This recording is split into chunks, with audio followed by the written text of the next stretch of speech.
देश और दुनिया की तमाम छोटी और बड़ी खबरों के लिए हमारे चैनल को सब्सक्राइब करना न भूलें और बेल का बटन जरूर दबाएं। अस्सलाम वालेकुम, आदाब। देश लाइव में आपका स्वागत है। मैं हूं सहल कुरैशी। दोस्तों, आई लव मोहम्मद, ये कैंपेन देश भर में चल रहा है। इसकी वजह क्या है? इसकी वजह यह है कि उत्तर प्रदेश के कानपुर में जब मोहम्मद रसूलुल्लाह सल्लल्लाहु अलैहि वसल्लम की 1500वीं बर्थडे कहें, विलादत कहें या वफात कहें, उस जुलूस में आई लव मोहम्मद का बैनर लगा हुआ था। उत्तर प्रदेश की पुलिस ने एफआईआर दर्ज किया और कहा कि नहीं, किसी और मामले में एफआईआर दर्ज हुआ है। उसके बाद से एक चलन चला, एक कैंपेन मुसलमानों ने चलाई अपने प्यारे आका पैगंबर मोहम्मद सल्लल्लाहु अलैहि वसल्लम की आन बान और शान में। और आई लव मोहम्मद कैंपेन की आड़ में ऐसा लगता है कि अब बीजेपी बिहार में चुनाव जीतना चाहती, क्योंकि जो कैंपेन चला और जिस तरीके से इसका विरोध अलग अलग तरीके से होने लगा। Association for protection of civil rights यानी कि एपीसीआर की एक रिपोर्ट है, उसके मुताबिक आई लव मोहम्मद लिखे बैनरों को लेकर उत्तर प्रदेश के कानपुर से शुरू हुई पुलिसिया कार्रवाई अब एक राष्ट्रव्यापी कार्रवाई में बदल चुकी। देश भर में 21 मामले दर्ज किए गए हैं। 1324 मुसलमानों को इसमें नामजद किया गया है। 38 मुसलमानों की गिरफ्तारी हुई है आई लव मोहम्मद की आड़ में। और कई जगहों पर छुटपुट दंगों की भी खबरें हैं। मोदी जी कहते थे कि गुजरात में मेरे राज में कुछ भी नहीं होता, दंगे नहीं होते। पिछले 5 साल में उठाकर देखें, रामनवमी से लेकर कई मौकों पर हिंदू मुसलमान के बीच में दंगे हुए हैं। गुजरात में सरकार की नाकामी साफ जाहिर हुई है। आई लव मोहम्मद के इस कैंपेन के बीच में गांधीनगर, जो कि देश के गृह मंत्री अमित शाह का लोकसभा क्षेत्र है, वहां पर एक इलाका है, एक गांव है बहियल नाम का, वहां पर भी इसी तरह का एक मामला सामने आया। आई लव मोहम्मद के खिलाफ हितेश बैंकर नाम के एक व्यक्ति ने सोशल मीडिया पर पोस्ट अपलोड किया और लिखा आई लव महादेव। साथ ही उसने आई लव मोहम्मद लिखने वाले मुसलमानों को बेवकूफ और पता नहीं क्या क्या लिखा, उसने उस तरह के कुछ अल्फाज का इस्तेमाल किया और हिंदुओं से अपील की कि आप भी जो है आई लव महादेव का ट्रेंड चलाएं। गलत किया है। आप आई लव मोहम्मद लिखें, आप आई लव राम लिखें, आप आई लव महादेव लिखें, हमें उससे कोई मतलब नहीं। आपकी आस्था आपके साथ, आप चाहे 1,00,000 मरतबा लिखें आई लव महादेव, हमें उससे कोई मतलब नहीं। हम ये कभी नहीं कहते कि आपका महादेव गलत या ये गलत या वो गलत। लेकिन जो मुहिम चल रही है आई लव मोहम्मद के नाम पर, जिस तरीके का जो बखेड़ा खड़ा किया जा रहा है देश भर के अलग अलग हिस्सों में, और ये कहा जा रहा है कि बहियल के अंदर जो घटना हुई, सोशल मीडिया का जो पोस्ट हुआ, तो कुछ मुसलमानों ने ये मांग की कि ये पोस्ट करने वाले जो हिंदू व्यक्ति है, कुछ कुंठित मानसिकता का व्यक्ति उसे बताया जा रहा है। अक्सर वो इस तरह की घटनाओं को अंजाम देता रहता है, हिंदू मुसलमान के बीच में माहौल खराब करने की कोशिश करता रहता है। हितेश बैंकर, ये गांव के लोगों का कहना है। कल भी यही हुआ, रात में उसने पोस्ट किया, माहौल खराब हुआ। क्योंकि गुजरात में मशहूर दांडिया गरबा जिसे कहते हैं वो चल रहा है, 9 दिन का नवरात्रा, नवरात्रि जिसे कहा जाता है। तो इस मामले को लेकर माहौल खराब होने लगा। हिंदू मुसलमान आमने सामने आए। कुछ 2 लड़के बाइक पर हिंदू एरिया से गुजर रहे थे, उनको पकड़कर पीटा गया और उसके बाद में आमने सामने हिंदू मुसलमान के बीच में पथराव और आगजनी का मामला हुआ।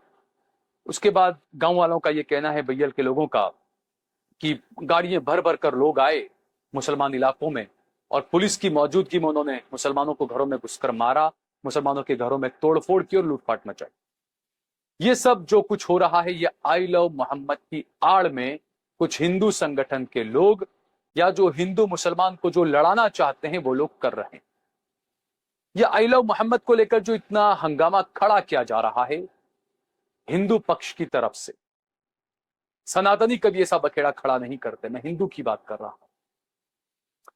इसी बीच कर्नाटका से एक अलग खबर आई। एसडीपीआई के नेल्लई मुबारक ने अर्जी दी थी। कर्नाटका के मुख्यमंत्री एन के स्टालिन से कहा था उन्होंने, और उनकी अर्जी को माना गया। और प्रॉफिट मोहम्मद सल्लल्लाहु अलैहि वसल्लम की जो जीवनी है, उस जीवनी को, प्रॉफिट मोहम्मद सल्लल्लाहु अलैहि वसल्लम के बारे में बच्चों को सिलेबस में पढ़ाया जाएगा। ये फैसला लिया है कर्नाटका की, माफ कीजिएगा, तमिलनाडु की सरकार ने, एन के स्टालिन ने। तो ऐसे लोग भी, और इस देश को जिसने आजाद कराया, महात्मा गांधी, जो अहिंसा की बात करते थे, वो अहिंसा का रास्ता उन्हें किसी और ने नहीं, मेरे प्यारे आका पैगंबर मोहम्मद सल्लल्लाहु अलैहि वसल्लम ने दिखाया। और इस बात का सबूत आपको मिलेगा गांधी मेमोरियल सेंटर .org की जो वेबसाइट है, आप उसमें जाएं, उस पर लिखे एक आर्टिकल में दावा किया गया है कि महात्मा गांधी प्रॉफेट मोहम्मद की जीवनी से प्रभावित थे। वो कुरान और उपनिषदों को एक समान मानते थे। अफ्रीका से अपने साथ एक मौलाना को लेकर आए थे। अक्सर उन्हीं मौलाना से वो विचार विमर्श किया करते थे। या अफ्रीका से जब आए थे तब चूंकि एक मौलाना थे साबरमती में अक्सर आश्रम में, तो अक्सर उन्हीं से, मौलाना साहब से ही वो विचार विमर्श किया करते थे। और गांधी जो है वो पैगंबर मोहम्मद सल्लल्लाहु अलैहि वसल्लम को अपना प्रेरणा स्रोत मानते थे। इसी आर्टिकल के अंदर चार्ल्स फ्रील एंड्रूज, जो चार्ल्स फ्रील एंड्रूज जो हैं, वो महात्मा गांधी के उस वक्त के मित्र कहलाते थे। वो लिखते हैं, प्रार्थना सभाओं में हमेशा महात्मा गांधी कुरान की तिलावत भी कराया करते थे। कोई भी प्रार्थना सभा बिना कुरान की तिलावत के पूरी नहीं होती।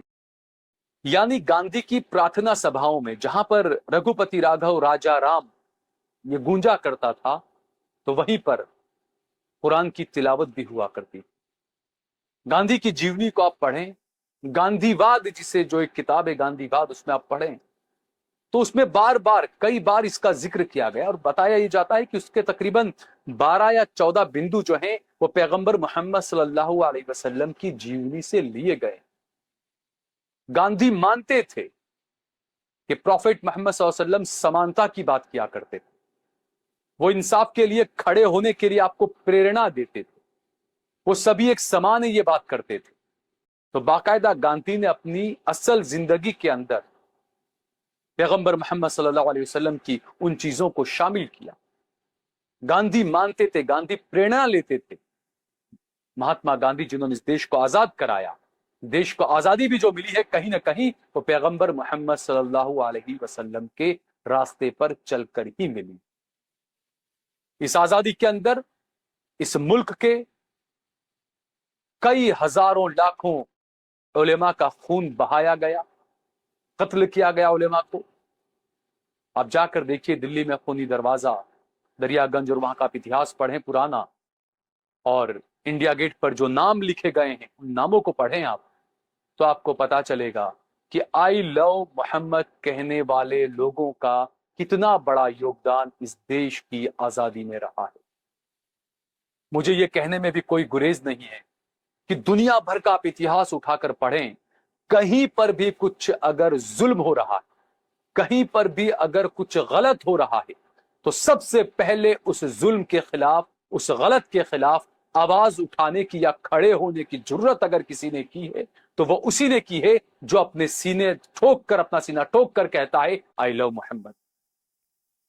वो है, वो हस्ती है हमारे पैगंबर मोहम्मद सल्लल्लाहु अलैहि वसल्लम। उस काली कमली वाले की आड़ में चुप कर आज आप बिहार चुनाव से पहले अपने काले कारनामे को ढक कर आई लव मोहम्मद के सहारे बिहार चुनाव जीतना चाहते हो, और इसी वजह से आपने देश भर में इस मुहिम को लेकर, इस मुद्दे को लेकर माहौल खराब करवाना शुरू कर दिया।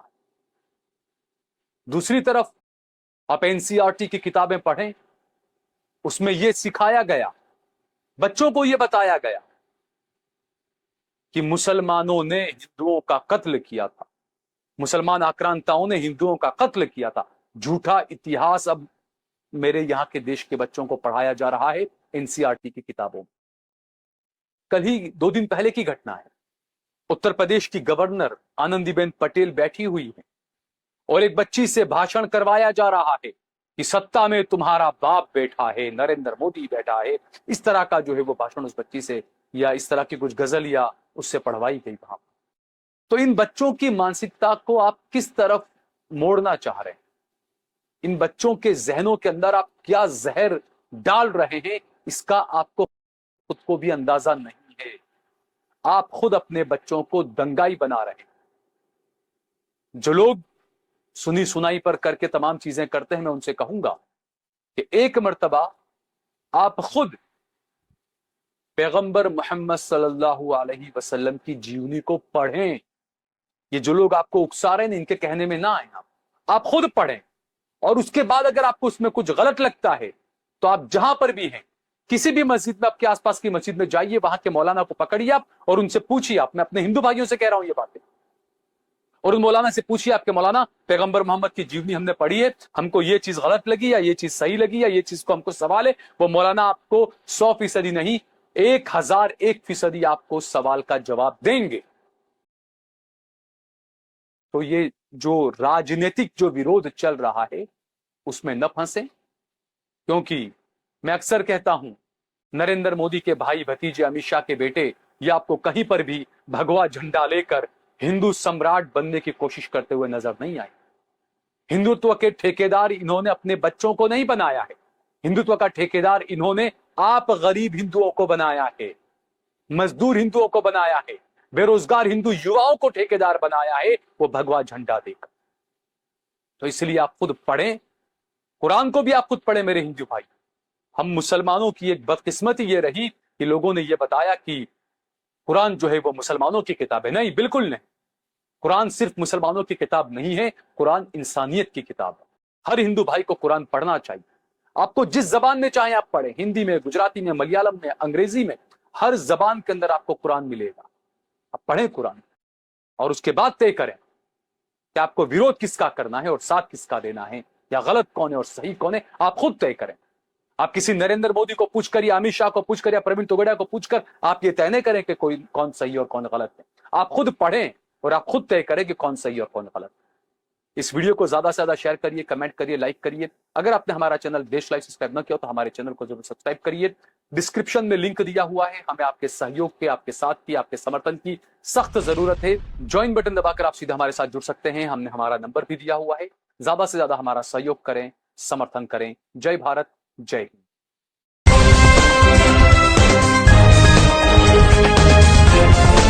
देश और दुनिया की तमाम छोटी और बड़ी खबरों के लिए हमारे चैनल को सब्सक्राइब करना न भूलें और बेल का बटन जरूर दबाएं।